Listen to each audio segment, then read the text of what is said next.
Tired of ads barging into your favorite news podcasts? Good news. Ad-free listening on Amazon Music is included with your Prime membership.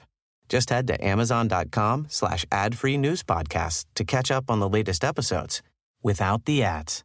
Enjoy thousands of Acast shows ad-free for Prime subscribers. Some shows may have ads. We hope you enjoyed listening to this Anfield Index show. Please be sure to subscribe to our channel so future podcasts find their way to your device automatically.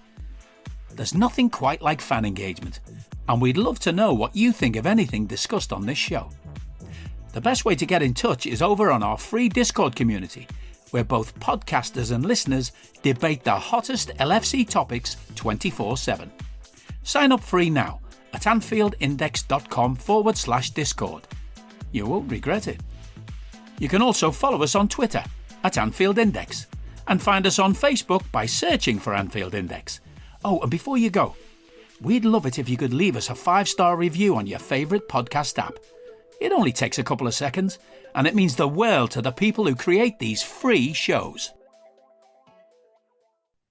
Hello and welcome to the Daily Red, your lunchtime catch-up on all things Liverpool FC, and your daily reminder that the Reds are top of the league. Also, of course, in the round of 16 in the Europa League, in the fourth round of the FA Cup, and now 2-1 up after the first leg of the EFL Cup semi-final. Liverpool beat Fulham last night, made hard work of it. I thought we were the better team up until they scored. Really poor from Virgil on their goal. He didn't look 100%. I assume whatever illness it was that ruled him out over the weekend is just still lingering. And I can relate because I've been sick since Stevens' Day, Boxing Day, and still not properly shook this thing. We lined up pretty strong, I think it's fair to say. Kelleher in goal, which I think everybody expected. Conor Bradley came in at right back. We had Ibu and Virgil at centre back and Joey Gomez at left back. In midfield, we went with Gravenberch, Alexis, and Curtis Jones. And then in the front three, we had Harvey Elliott, Diogo Jota, and Luis Diaz. The lack of creativity without Trent, without Mo, without Dominic was pretty evident. But I did think we saw Harvey Elliott buzzing around, picking up good positions and trying to make things happen. I thought Alexis played notably higher and was trying to get himself more involved in the final third, trying to take on more of that creative burden. But just wasn't clicking for us. Couldn't find that last pass to create a real opportunity. And we go 1-0 down. Virgil, with just such a poor header, drops to Willie, and Conor Bradley slips, which is just really, really unfortunate. And Virgil, for me, just doesn't do enough then to try and block the shot, doesn't get his feet sorted out, and Willian puts the ball through his legs. And it beats Caoimhín Kelleher. And I've seen a lot of people blame Kelleher. I just think those people need to give their head a wobble. There are definitely concerns to be had with Caoimhín Kelleher. His shots faced to goals conceded numbers are concerning. 36 shots faced, 14 goals conceded. So that's been 22 saves this season across his appearances. That's concerning, especially when you look at the saves made. Many of them are straight at him. I'm struggling to think of many saves he's made. I can think of 2 so far that he's made that you wouldn't just automatically expect him to make, expect anybody to make, expect yourself to make if you were in the same position. But what I will say in Caoimhín's defence is after that, I did think his handling was very good in a couple of tricky situations. Thought his play with the ball was quite good, with the ball at his feet. And we reacted quite well. It took us a little bit of time. We went in at halftime 1-0 down. And you were very much looking at 1 or 2 players and thinking, you need to get off. You're just not good enough to play for this team right now. Jurgen persisted with the same group of players until 59 minutes, and then he made changes. And he brought off Harvey, and he brought off Gravenberch, and he introduced Darwin, and he introduced Cody. And for about 2 minutes, we looked in absolute shambles because nobody seemed to know what they were meant to be doing. Everybody seemed to decide at once that they were going to go forward and attack and get beyond the ball. And nobody remembered, other than Virgil and Ibu, nobody remembered to stay behind the ball. We left ourselves open. But then we equalise. It's brilliant from Jota, just tenacity, pure tenacity. Barrels into a couple of challenges, wins the ball both times. The ball breaks free to Darwin. His first time layoff goes to Curtis. Curtis takes one touch to get it out of his feet, hits it with his left foot. It does take a big deflection. And it wrong foots Leno, loops over him. And we are on level terms. And then within a couple of minutes, we're ahead. And this is a really good goal. It's Curtis setting it off, feeds Jota. He drives forward. He slips in Darwin, who makes a good run. And it's an outstanding cutback from Darwin. Just a lovely clipped cross cutback.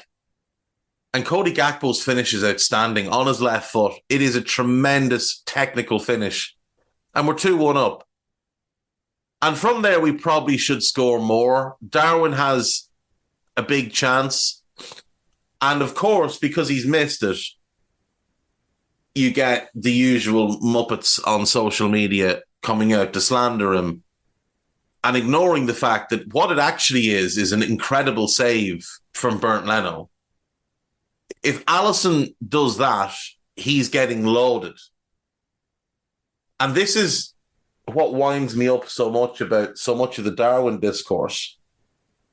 We're all very happy when an opposition striker misses a chance to give all the praise to Ali and not look at whether or not it's a bad miss. But at the other end, we never do the same for our strikers, not just Darwin, but Mo, when he misses a big chance, Jota, Diaz, Gakpo. Like, you have to remember, there is another guy there trying to stop our lad from doing what he wants to do. And I just think that last night from Bernd Leno is an outstanding save. And that's what should be lauded. That's what should be talked about. Not whether or not Darwin missed the chance. Darwin did everything right in that instance. It didn't go in. The keeper saved it. It happens.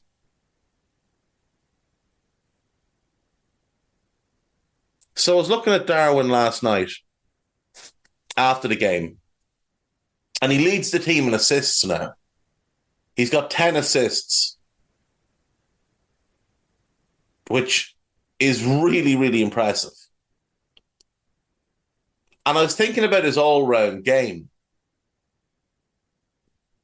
Like, we talk about the lack of composure in front of goal, and there definitely is a lot of merit in that. There's definitely moments where he's not composed enough. But take him outside the box for a minute and look at his all-round game. And look at how his composure has improved. Look at his first touch. It's improved. His hold-up play has improved. His link-up play has improved. His final ball has improved. So he's making all the improvements everywhere else. He's putting in an immense amount of work. He's pressing like an absolute demon. The Under Pressure boys have been highlighting that. From where he was a year ago to where he is now, in terms of his off-ball work, is an enormous improvement. And in terms of his on-ball work, also for him, is going to be his finishing. And he doesn't even have to become a great finisher. If he just gets back to being an average finisher, he is going to be 20 goals and 15 assists every year. Right now, he's got 8 goals and 10 assists. And he's doing everything else well. And I was thinking, I wonder how this compares to other strikers around the league. So we remove Erling Haaland because he's not a player. He's a fucking cyborg. Ollie Watkins, 24 goals and assists in 2,180 minutes. That's a goal or assist every 90.8 minutes. But I would point out that 3 of his goals were in the Europa Conference League qualifiers, and 2 more were in the group stage. Now, the Europa Conference League is an absolutely abysmal caliber. So if we remove all Europa Conference League for Ollie Watkins, it's 19 goals or assists in 1,830 minutes, which is a goal or assist every 96.3 minutes. Gabriel Jesus, 10 goals or assists in 1,290 minutes. So a goal or assist every 129 minutes. Richarlison, 10 goals or assists in 1,080 minutes. So a goal or assist every 108 minutes. Jared Bowen, having a great season by all accounts, and he is, as is Ollie Watkins. 19 goals in 2,265 minutes. That's a goal or assist every 119.2 minutes. Rasmus Højlund, 6 goals or assists in 1,660 minutes. That's a goal or assist every 276.7 minutes. Alexander Isak, 13 goals or assists in 1,520 minutes. So it's a goal or assist every 116.9 minutes. Nicholas Jackson, 10 goals or assists in 1,735 minutes. So a goal or assist every 173.5 minutes. And then finally, Dominic Solanke, who's being linked with Newcastle and the potential of a £60 million transfer. 14 goals or assists in 1,880 minutes. It's a goal or assist every 134.3 minutes. Darwin Nunez, 18 goals or assists in 1,665 minutes. That's a goal or assist every 92.5 minutes. So the only one that beats him is Watkins if we include the Europa Conference League, which we shouldn't, because it's the equivalent of playing against League One and League Two teams. So Darwin is producing at a better level than all of those players. And I would argue there's none of them work harder than him off the ball. Now, there's certainly Watkins works immensely hard off the ball. Tired of ads interrupting your favorite show? Good news. Ad-free listening on Amazon Music is included with your Prime membership. Download the Amazon Music app or visit amazon.com/ad-free sports. That's amazon.com/ad-free sports to catch up on the latest episodes without the ads. Enjoy thousands of Acast shows ad-free for Prime members. Some shows may have ads.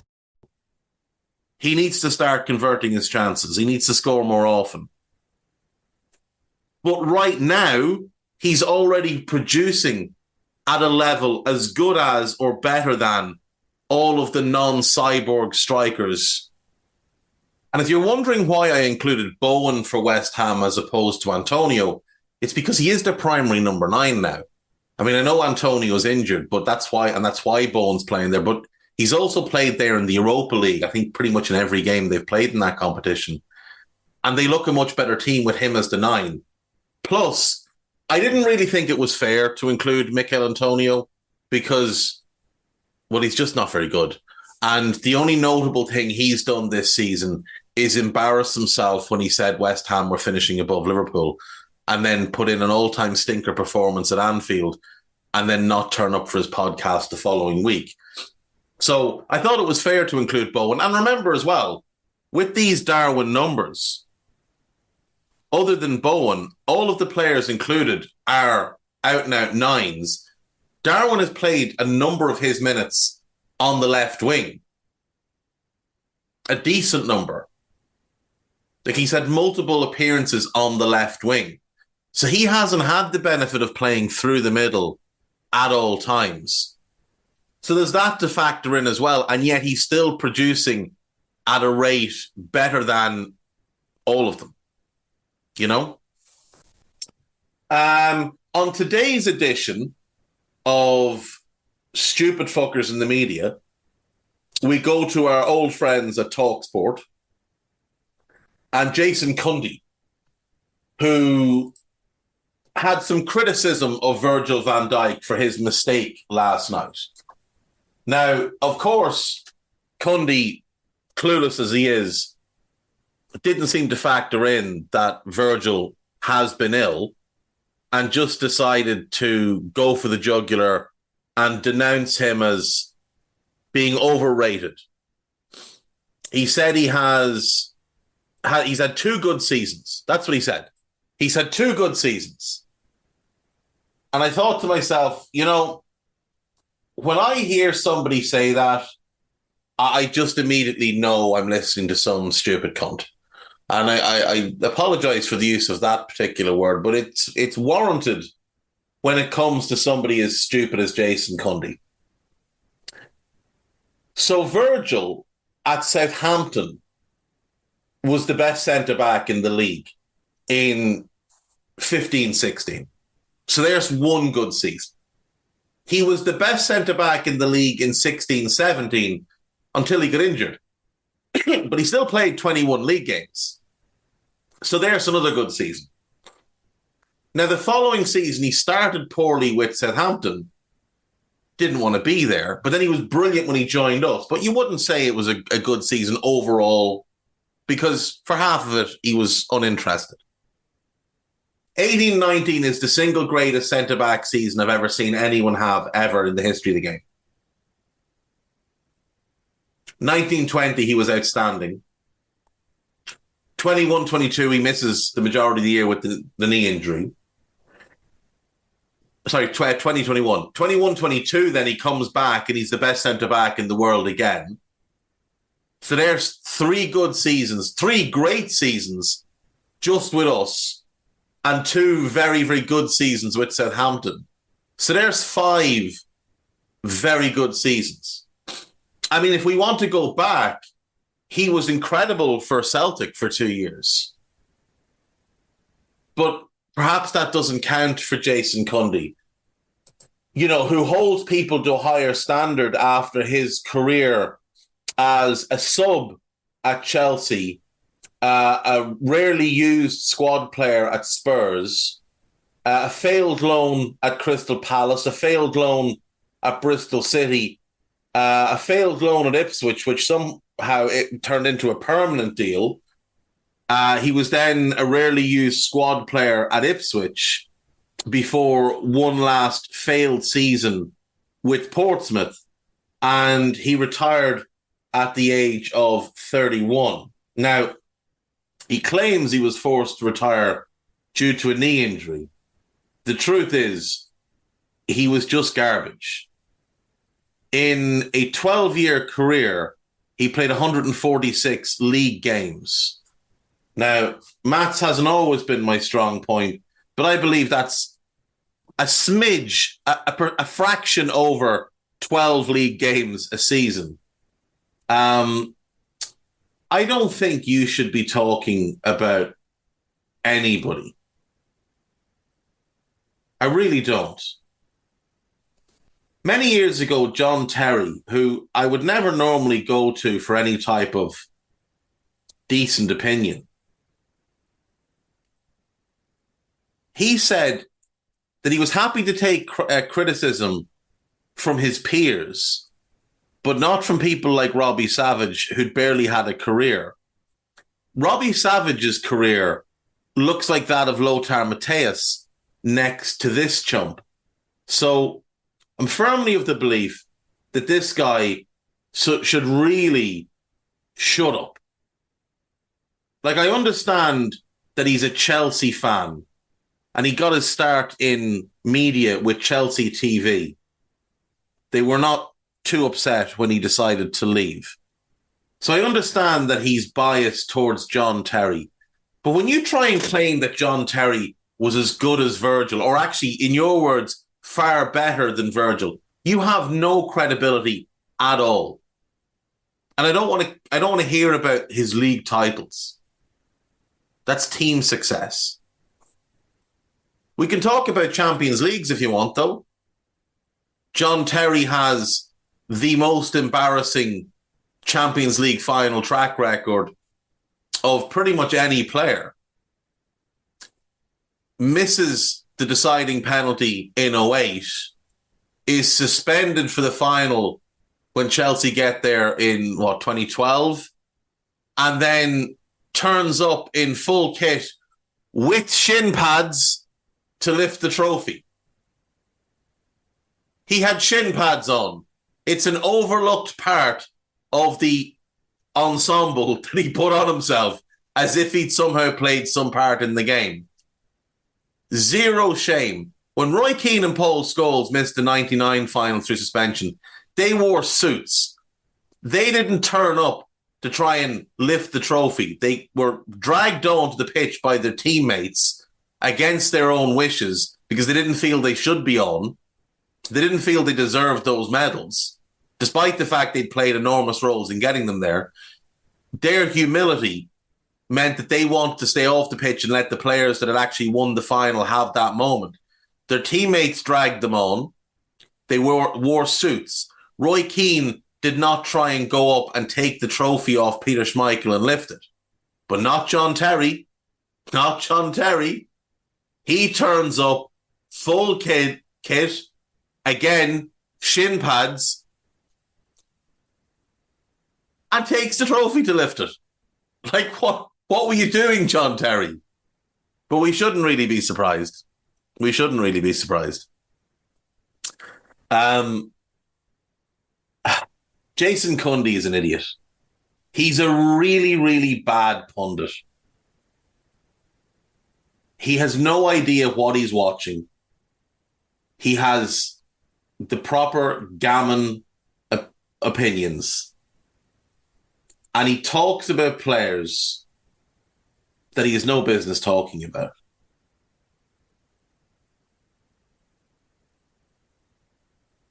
No business talking about them at all. He's a very unlikable fella, like most of them at TalkSport. Particularly his counterparts, Goldstein and O'Hara. They're both morons as well. But to come out and say that John Terry, Rio Ferdinand and Sol Campbell were all far better than Virgil is just insanity. There's no basis for it at all. There's no basis for putting Rio and John Terry on Sol Campbell's level. He was far better than both of them. And Virgil is better than Sol Campbell was. He made one mistake last night. It led to a goal, unfortunately. He has been incredible this season.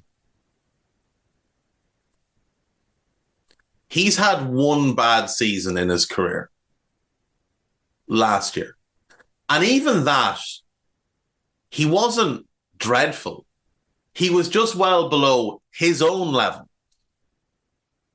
But if you compare Virgil last season to the other centre-backs around the league, there were very few that were actually better than him. Very, very few. But as I've said before, the only person Virgil can be compared to is his prior self. All of these other centre-backs, they get compared to Virgil because he's the bar. He's the measuring stick, not just for the modern game, but for the Premier League as a whole. He's the best centre-back the Premier League has ever seen. And that's just the fact of it. He was the best centre-back in the league at Southampton, and he's been the best centre-back in the league since the day he joined us. And Jason Cundy can go fuck himself. I was asked a question. I can't remember who it was now. Let me see. I did take a screenshot of it, so I'd remember. Niall Purcell. Purcell? Purcell. Let me know which way it's pronounced now. How many ex-players are genuinely good pundits?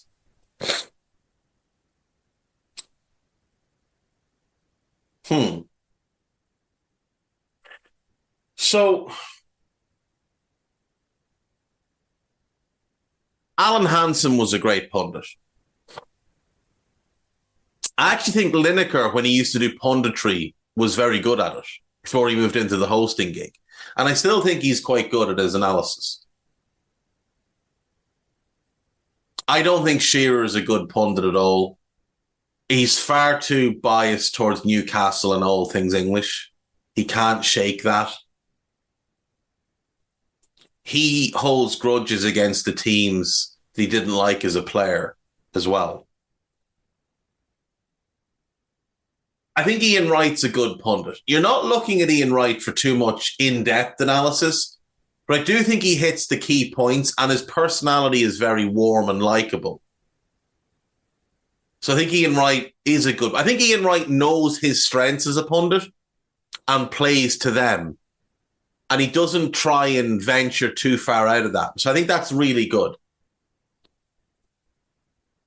I find Micah Richards likable, but he's a bit dim. And even like his fellow pundits will say, I don't know how much he knows about football, but he's a really nice guy. Roy Keane is an outstanding pundit, whether people like it or not. He is absolutely brilliant at it because there's no bullshit. Does he sometimes get carried away? Absolutely, he does. But he's also at times playing a character. So you have to live with it. He's very good. Souness is very good. I know he's not on Sky anymore, but Graham Souness is very good.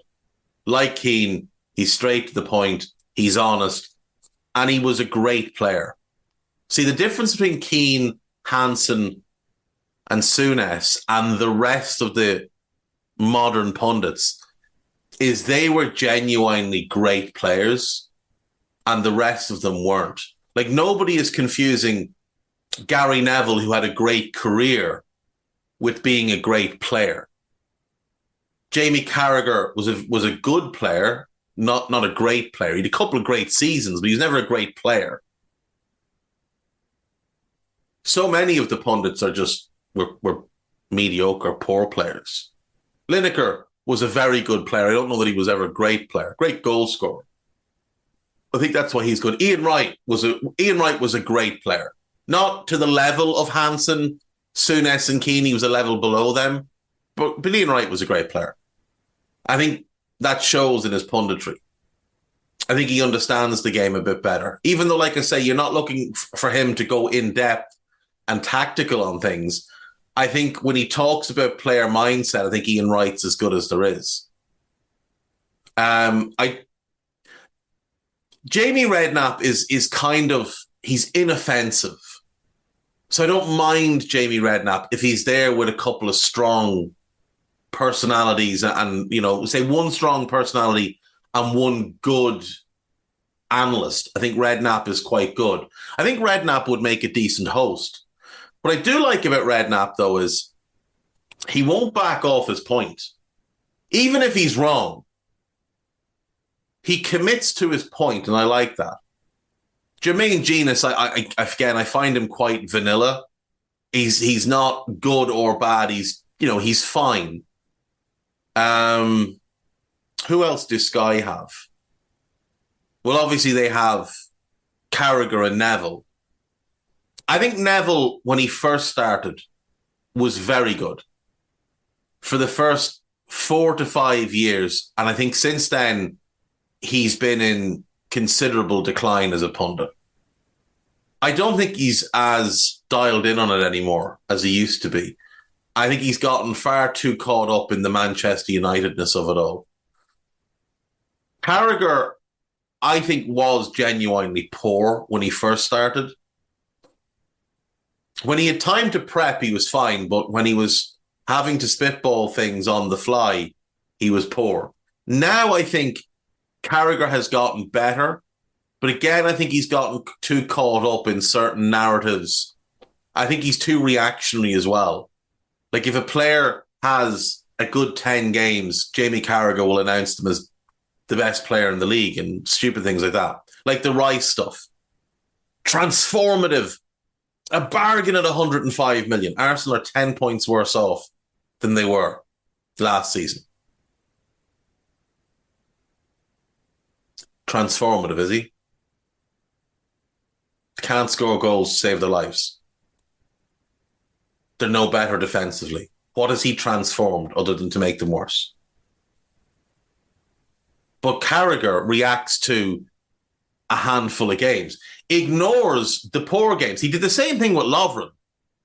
He saw Lovren have a couple of good games on TV when he was doing the games. When he was at the games, he was doing them for TV. Some of a handful of games. Picked him in his team of the season and then admitted he'd only seen him play 4 times that year when he's at Southampton. If he'd watched Dejan Lovren at all in the back half of that season, he'd have realised he was a sack of shit. That's what Carragher gets too caught up in. Immediate reaction without actually looking at the body of work. Declan Rice had loads of stinkers this season, 7 or 8 of them in all competitions. They don't get mentioned. Just the games against the Dross where he's played well. So I don't think he's great, but he's all right. Michael Owen is he's just very boring, isn't he? Like, Owen's really boring. Scholes is like the other two, like Keane and Souness. Like, he's quite forthright in his opinions, and again, he was a genuinely great player. But again, like Neville, I think he's too tied up in the United stuff and too blinkered by that view, and maybe still too much in that player's mindset of not wanting to praise other teams too much. Rio Ferdinand is dreadful. He's as bad as there is. He is absolutely awful. I quite like Peter Crouch. Again, like Ian Wright, I think he stays in his lane. I think he adds a decent amount from the football side. I think he's got a good personality. So I like Peter Crouch. Robbie Savage is awful. I don't know who else they have. I don't really care. Moving on to talk shite. Cundy is an abomination. Like, Bonlahor is dreadful. O'Hara is dreadful. Who else do they have? Is that it? That might be it. And the last one then is the most recent addition to the ranks is Daniel Sturridge on Sky. And I think he has the potential to be the best of the lot. Because I think Sturridge has a deep understanding of the game from a tactical point of view. I think he's going to be able to add quite a bit there. He is outstanding at explaining a striker's mentality, a striker's point of view, at putting himself in that striker's boots and talking about the different things that might be going through his head. Not what is going through his head. He's explaining the different things that might be going through. He's also a great personality. Like, Daniel Sturridge is an outstanding personality. And while Studge is an odd one. He was a great player who didn't have a great career because of injuries, but yet he still won a ton of stuff. Like, if you look at Daniel Sturridge's career, you can't say it was a great career on the pitch because he didn't play enough. 327 games.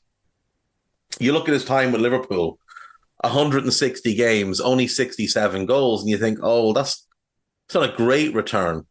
But you have to remember, so many of them were sub-appearances.